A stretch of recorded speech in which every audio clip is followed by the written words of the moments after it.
Hi, for today's Nonprofit Nugget, I am here with Mary Anna Mancuso of Mav3n Digital. And Mav3n Digital is a unique social media company here based in West Palm Beach, but you have a very unique niche. And tell me about your niche in Mav3n Digital. Well, we only do social media management, so anything else in the digital space, email marketing, websites, that's not us. We're only in the social media space, so if it happens on Twitter, Facebook, YouTube, LinkedIn, that's us all day. All right, so the one that you didn't mention there was Snapchat. Right. Talk to me about your thoughts on Snapchat, because my personal belief is, why am I creating content that has a shelf life? Right. And beyond that, if I don't know your Snap code, how am I finding your content? Exactly. So Snapchat's a very organic platform. And interestingly enough, while we may be using Snapchat in our personal lives, it skews much younger than us. I mean, we're looking at the average age being between 15 to 18 that's using Snapchat. So for all those parents that have kids in high school, I like that scares me personally. But because it's so much younger and because it's an organic type of channel, it's very difficult to kind of turn that over into an ROI for a company or a brand. Now, I'm a strong believer. It's like, okay, we're creating this video today and we're going to use it in many places. One piece of content should be reused, and there's nothing wrong with reusing good content. So each platform has different unique tools that you can create with it, and Snapchat has their fun little filters and things. What about creating content on Snapchat, saving it to your camera roll, and then repurposing it? Oh, a lot of people do. If you see on Instagram, there's so many pictures of selfies with girls wearing flower crowns. And other type of Snapchat filters are creating videos and then downloading them and using them into other platforms. It's great for that. It's great to kind of capture a moment, share it with your close friends on Snapchat, and then deliver it into other platforms, absolutely. So let's touch on Instagram for a second. Something that's really blown up and kind of started with Snapchat, and with, as everything Facebook does, they take something that they see is working well, they exploit it, and they do it better. So Instagram stories, the daily users on that is more than total users on Snapchat on daily use. So here's a chance for brands as well as an individual to tell a concurrent story.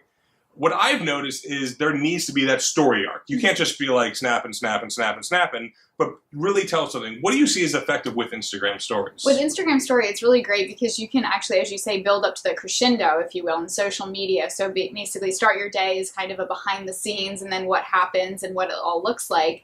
And it's interesting because you can interact with people in ways that you don't necessarily do on Snapchat. So on Instagram, you can do polls, you can ask people to comment, swipe up to learn more, go to a website. So it's a lot more interactive, whereas Snapchat is a really great tool, but it's more of a passive user, right? We're just kind of watching Snap stories and we're snapping our own photos. Whereas Instagram story, you really can put a strategy behind that. Why is Facebook stories not picked up the way that Instagram stories has? Probably because Instagram is like, so if you look at, let's look at each channel really quickly as a highway. Okay, if we look at Instagram, Instagram is for those that love to take the scenic route. It's very photo rich. It's very engaging for people that love seeing photos.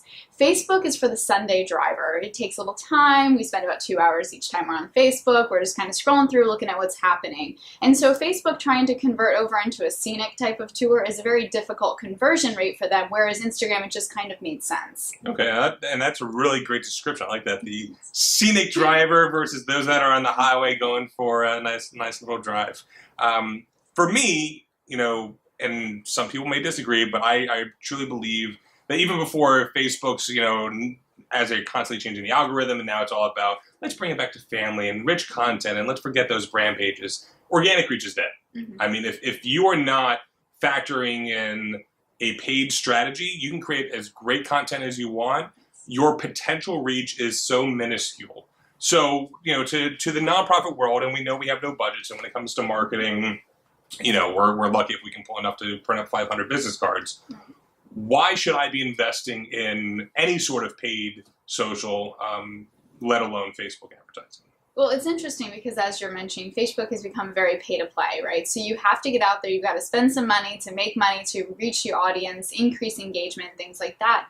But one thing that we do know about spending those ad dollars in Facebook, your dollar's going to go a lot farther than if you're spending it on a radio ad or a TV ad or direct mail pieces.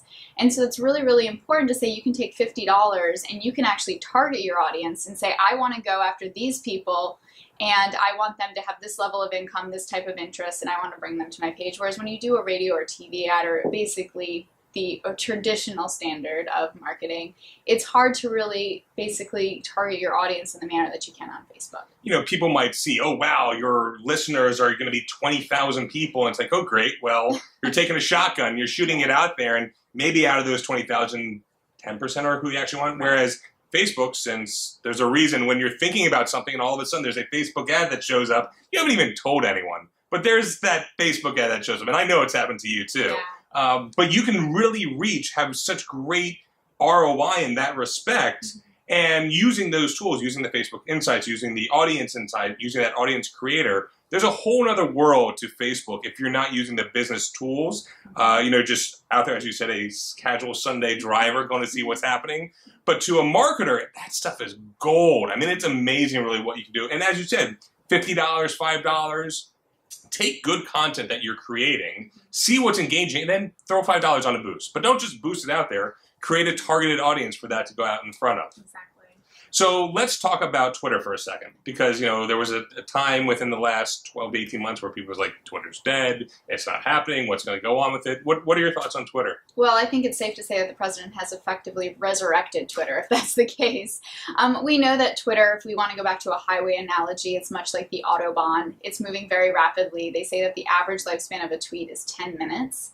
And so in order to really be effective on Twitter, not only do you really need a strategy, but you also have to be prepared to tweet upwards of 15 times a day, which is a bit of an aggressive strategy for nonprofits and other people that are just kind of spending a casual time on Twitter. But for people that are extremely invested, I mean, you're looking to tweet almost round the clock. So that's a great transition into how do I manage my time with all these channels? How do I know which channels to be on? And specifically, if we're trying to tweet 15 times a day, well, I don't have time to do that, but I might have an hour on a Sunday to schedule out tweets based upon the editorial content calendar that I created, which if you don't have an editorial content calendar, what are you sharing each day? How do you know what you're sharing? Right. Exactly. You know, so how do you plan for your social content? We usually use an editorial calendar as well, and then we'll also do a program that will allow us to actually schedule out tweets in advance. Okay. So we like to use either Hootsuite or Buffer, Sprout Social. It really depends on what the agency or the client that we're working with, what fits their needs the best. But we ensure that we want to have everything siloed and ready to go, much like Ron Popeil in the 90s, the chicken rotisserie, you set it and forget it. That's kind of what we like to do with our Twitter strategy in degrees of actually tweeting on a regular basis. Totally agree with the setting and forget it, but here's a caveat. You want to remember what you've scheduled, because if there's something that happens and you need to be reactive to that, there's sometimes where you need to hit pause, sometimes where you need to change your strategy based upon what's happening in the world. You don't want to put out some insensitive tweets, which a lot of times have happened. I've seen this happen with music festivals. There's been some really great case studies where it's like, okay, sure, you're going to have your content scheduled for your 3 days at your special event, and then something unfortunately happens, and you're not reactive to that, well, that's a problem. Well, look at McDonald's on Black Friday. They had a tweet scheduled to go out on Black Friday, and it said include link here, and they never did. And then it went live, and everybody, they were the butt of the joke for a couple days after that. Or skipping back to the Super Bowl a couple years when the power went out, and all of a sudden, what was it? It was Oreo, right? Oreo comes out, and it's like, it was Oreo Dark or whatever it was. It's like, within 5 minutes of it happening, they had a great social viral piece going out because they're reactive to what was happening. And that's something to remember, is that social media is a conversation. It's not just a commercial. You want to create that content that people are talking about, and especially in the nonprofit world, sharing our stories. It's not all about saying our mission is to help feed the homeless. Well, tell me about John, and tell me about how coming to your organization, John is now able to get a job because he has a place to get a meal and he's able to get clothes on his back. These are what create and resonate really with people. So to bring it all together, why should someone work with Mav3n Digital? Well, because we only basically spend time in social media, we remind people what it's like to work with experts. We're not an agency that does a smattering of everything in tech. We actually only do one thing, and we found that our clients really appreciate that. And plus, we're at the top of our game. We've been in this industry long before Facebook opened up to brands and businesses. We remember when it was just a bunch of college kids finding out if their crush had a boyfriend or a girlfriend. And we really enjoy helping others thrive in the social media space. So we're extremely passionate about that. Work with an expert who has passion. Don't go for an all-box solution.